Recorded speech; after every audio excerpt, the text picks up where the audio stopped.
Hi, it's Katrina! From a mysterious book of spells older than the Book of the Dead to some ancient graffiti, here are 9 mysterious things that could rewrite history.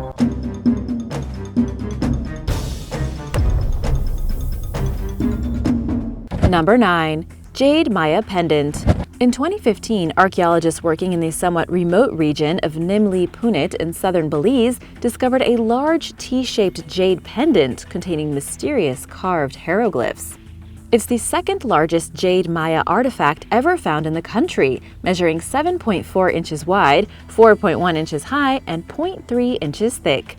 Kings wore pendants like this during important ceremonies and were often buried with them. But this pendant was found with just a few teeth among the remains of a palace in an area known to contain few Maya artifacts. It dates back to around 800 AD and was found amid a collection of other objects, including pottery and a stone sculpture of a deity. It was like finding the Hope Diamond in Peoria instead of New York, lead researcher Geoffrey Braswell said of the discovery. We would expect something like it in one of the big cities of the Maya world. Instead, here it was, far from the center. Even more impressively, the pendant is the first artifact of its type bearing historical inscriptions. The etchings have not been fully deciphered, but they date the pendant back to the year 672 and tell the story of the leader who wore the piece, King Janab ol-Ki'inich. Furthermore, the text explains that he was from a city in modern-day Belize located a 5-hour drive from where the pendant was found. Prior to the discovery, researchers had not really thought about the sites being connected, since they are separated by thick forest and a mountain range. Braswell believes that a new dynasty was founded at Nim Li Punit around the time the pendant was used. Any glory it may have had was short-lived, however. Around 800 AD, the Maya civilization collapsed throughout Belize and Guatemala, and Nim Li Punit was abandoned within a decade of the pendant's burial.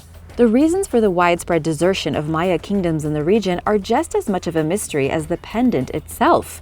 It's possible that climate change caused crops to die out, causing the civilization to perish. But all experts can do for now is speculate as they continue to search for an explanation. Number 8.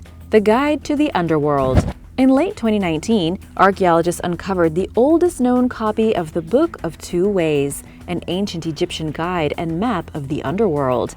It is so old it is a precursor to the Book of the Dead. The book details the ancient Egyptian underworld and the 2 paths to Rostau, the glorious realm of Osiris, the god of death.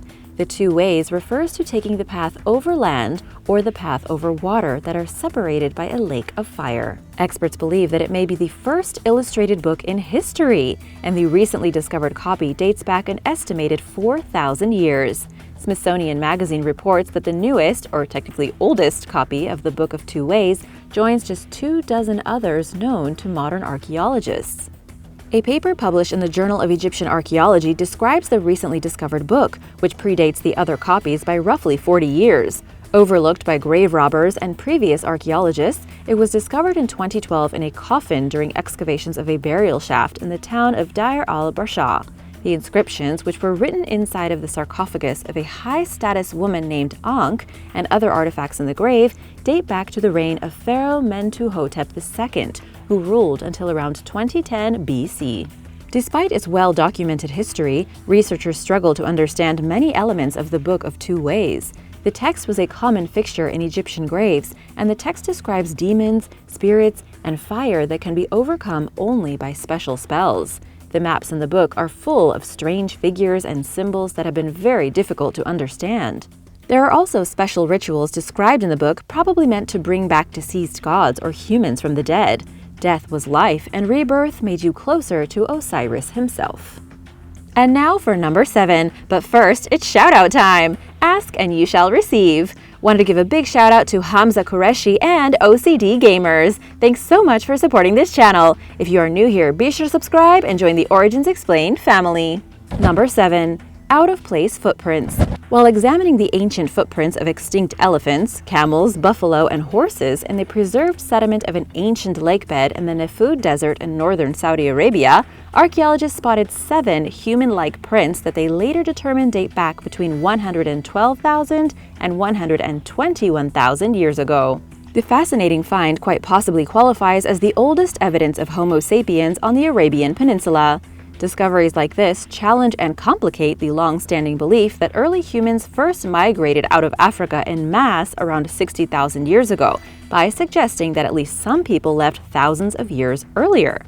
At the time humans crossed through, the now arid desert was wetter and greener, much like the modern-day African savanna. No tools were found at the site, indicating that people only stopped briefly while passing through the region. It's admittedly possible that the footprints were left behind by Neanderthals, but a study concluded that they were more likely humans, who were taller and lighter. Plus, the timing of the footprints does not align with Neanderthals' entry into the region with cooler conditions. This and other recent discoveries just proves that scientists still have a lot to learn when it comes to understanding our human past. And we are pretty complicated. Number 6. Sunken Spanish galleon in Australia. Shipwreck hunter and documentary maker Ben Kropp, who has discovered over 100 wrecks throughout his career, is determined to prove that the Spanish arrived in Australia over a century before Captain James Cook reached the East Coast in 1770. In April, the 84-year-old launched an expedition in search for a sunken Spanish galleon and 17th century gold mining settlement that he believes existed in far northern Queensland. Based on clues he found using ancient maps, hidden clues, historical research, and legends, Kropp believes that King Philip IV of Spain dispatched 3 expeditions to the region in search of gold during the 1640s. He cites Spain's contentious relationship with Great Britain during the 16th century as probable cause for the mission, theorizing that the Spanish sent explorers to find gold to finance the rebuilding of the Armada naval fleet that was destroyed in 1588. Consequently, according to Kropp, at least one ship wound up in what is now the small town of Bamanga on the northern tip of Cape York. Furthermore, he believes that the ship's crew probably engraved a rock with the year and the vessel's name in accordance with the traditions of the time. Perhaps they found gold, mined it, and left, burying whatever temporary settlements they had built before setting off for Spain. Along the way, the ship allegedly met some destructive fate, with its crew and loot never to be seen again. Kropp believes that the sunken remains of the speculative vessel are out there waiting to be discovered. He is also searching for other artifacts that may help prove his seemingly far-flung theory, including the engraved stone and a cannon he heard about but has not found after 8 years of looking. Unfortunately, it seems as though Kropp has more leads than actual finds, and that his tireless efforts have proven fruitless thus far. Nevertheless, he is determined to prove that his suspicions are correct. Number 5. Viking DNA. Much of what experts thought they knew about the ethnicity of Vikings was upended in September 2020, when researchers sequenced the genomes of 442 men, women, and children from archaeological sites throughout Europe and Greenland as part of the largest ever Viking DNA study. The team also analyzed the genetic information of 3,855 individuals who currently live in places with known Viking contact, including Denmark, Sweden, and the UK. To the researchers' surprise, it appears as though Vikings interbred pretty regularly with the populations they encountered. Lead study author Eski Willerslev said, "We found genetic differences between different Viking populations within Scandinavia, which shows Viking groups in the region were far more isolated than previously believed." The evidence shows a pattern of DNA traveling northward to Scandinavia from southern Europe and Asia prior to the Viking Age. In fact, some of the Vikings were genetically not Scandinavian at all, with one individual turning out to be from the Pict ancient warrior culture. Simply put, this means that the Vikings' DNA, culture, and customs likely had more complex roots than experts previously believed. The study, like many, led to more questions that researchers must now focus on answering, including who the Vikings actually were. Number 4. Strange tomb inscription. Israel's Beit Guvrin Maresha National Park is home to 2 ancient excavated cities situated in the Judean foothills in an area known as the Land of 1,000 Caves. Both were founded in the 3rd century and served as diverse multicultural hubs, owing to their placement along trade routes. Excavations at the site began in the early 20th century and resumed during the 1980s and 90s, and its biggest mystery is also its oldest. In 1902, a pair of explorers named John Peters and Herman Thiersch found a remarkable cave tomb containing burial alcoves and a collection of Greek inscriptions and graffiti. Named the Sidonian Cave or Apollophanes Cave, it's Israel's only known painted cave from the Hellenistic period. Most of its inscriptions are the names of the dead, along with some ominous statements like, "This is also taken," and "Do not disturb the girl," and the alcoves are surrounded by paintings of animals and mythical creatures. But one etching above a painting of the multi-headed dog Cerberus leaves experts baffled to this day, stating, "There is nothing left I could do for you or anything that will give you pleasure. I lay with another, but I love you, the one most dear to me. In the name of Aphrodite, I am glad of one thing, that I have your coat for collateral, but I flee and leave you to your freedom. Do as you will, do not bang on the wall, the noise is heard inside. We will signal each other with movements. Let this be our signal." Peters and Thiersch believed that the message was between two lovers. Others have suggested that the cryptic carving was a playful love poem or a message from a prostitute to her client, warning him to pay up. In any case, would you want that on your tombstone? Of course, the messages are part of the intrigue. What do you think it means? Let us know in the comments below. Number 3. Cave tools. Earlier this year, an international research team led by Paleolithic archaeologist Dr. Jonathan Hawes revealed the discovery of ancient stone tools in Lapa do Picareiro, a cave near central Portugal's Atlantic coast. These tools indicate that modern humans arrived in westernmost Europe 5,000 years earlier than experts previously thought, rewriting the history of the settlement of Europe. Found at the site were stone tools made by modern humans called Aurignacian tools. They are shaped and carved into rudimentary blades. The artifacts, which are similar to discoveries at other sites across Eurasia and the Russian plain, date back to a time when scientists thought Neanderthals inhabited westernmost Europe, complicating their understanding of the interactions between the two hominids. What was it like when modern humans came together with Neanderthals? Did they take over? Did they mix? This is a long-standing unsolved issue. Based on some people's DNA, it looks like they sometimes assimilated and had children, but it was not the norm. Our ancestors and Neanderthals, for the most part, remained separate. How do researchers know that?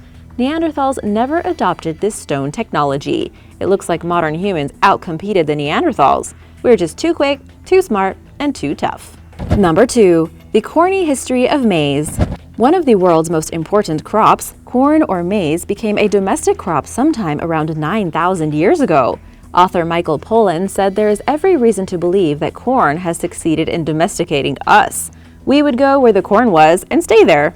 Ancient societies in what is now southwestern Mexico began selectively breeding teosinte, a wild grass with a tough, fibrous casing and very few kernels. Not the delicious yellow corn we think of today, but after thousands of years, teosinte evolved into one of the earliest, most reliable crops. When the Europeans arrived to the Americas, they quickly learned how important it was, and they spread it all over the world. While now everyone probably thinks that corn is boring since it is so common, there are actually things about it that we still don't understand. In an effort to get to the bottom of things, a team of Smithsonian researchers conducted a study using DNA from 5,000-year-old maize cobs from a cave in Mexico, and they discovered that it was still in the domestication process. It didn't just start in Mexico and then spread, but was domesticated in several places, creating a mismatch of evolutionary history.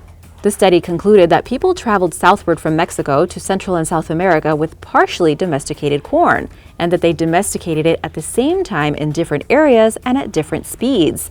Then people traveled back north and reintroduced corn to Mexico, where more productive hybrid versions were bred. There are admittedly still gaps in corn's history, but the reason it's so important is that us humans grow more corn than any other plant on the planet. If anything were to happen to our corn crops, we would be in really big trouble. So it is important to understand where corn came from and how it can adapt to changes in its environment.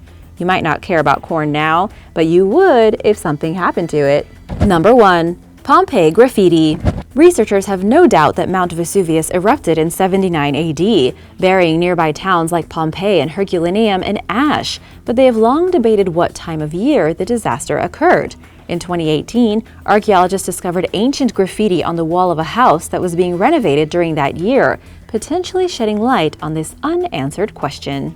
Ancient texts written by Pliny the Elder suggest that Mount Vesuvius erupted on or around August 24th, but the people who made copies of these letters may have mistaken the date, because mounting evidence in recent years suggests that the catastrophe happened during the fall, after crops were harvested, and amid wind conditions that were characteristic of that time of year. Written in Latin, the graffiti describes an individual who overate and was scribbled on a partially finished wall in charcoal. It was found among artifacts that date back to the fall, including a coin that was minted in September or later in 79 AD. Moreover, the graffiti wouldn't have lasted long in a normal environment, putting the eruption's likely date at sometime in October. Knowing exactly when Mount Vesuvius erupted can provide important historical information, helping experts better understand things like the seasonal spread of disease. Just a 2-month discrepancy could make a major difference in accurately tracking disease patterns, making it more important than it may seem to know exactly when the event occurred.